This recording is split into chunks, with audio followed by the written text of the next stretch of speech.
What do you desire? What makes you itch? What sort of a situation would you like? Let's suppose, I do this often in vocational guidance of students. They come to me and say, well, we're getting out of college and we haven't the faintest idea what we want to do. So I always ask the question, what would you like to do if money were no object?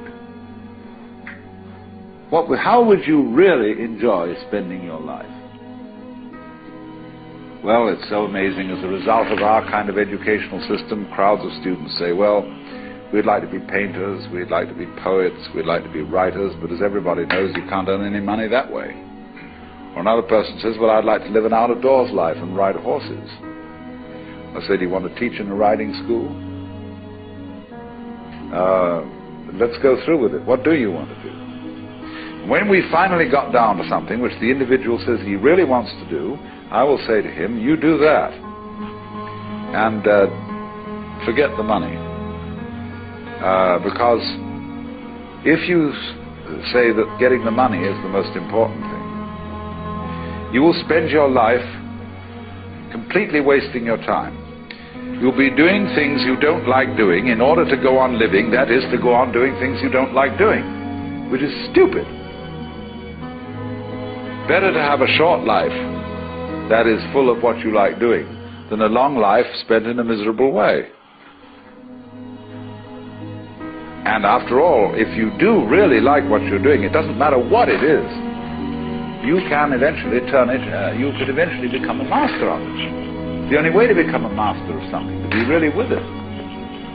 And then you'll be able to get a good fee for whatever it is.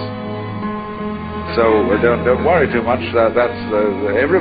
Somebody's interested in everything. And anything you can be interested in, you'll find others will. But it's absolutely stupid to spend your time doing things you don't like in order to go on spending things you don't like and doing things you don't like, and to teach your children to follow in the same track. See, what we're doing is we're bringing up children and educating them to live the same sort of lives we're living, in order that they may justify themselves and find satisfaction in life by bringing up their children, to bring up their children to do the same thing, so it's all retch and no vomit. It never gets there. And so, therefore, it's so important to consider this question, what do I desire?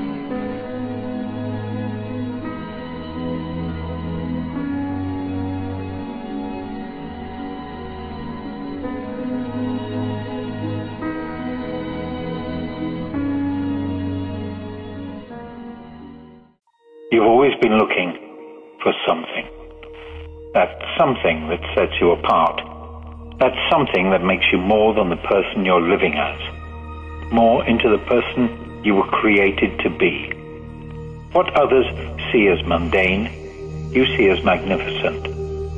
You catch a glimpse of something new, and it becomes something significant. It's that something extra that keeps you up at night. The hours pass by while everyone else sleeps. You dream, you imagine, you envision what your life might be. What if you were born for more? There's got to be more than just this. I want to be used. That's your greatest wish. The demand for you has always been true. You are gifted and passionate.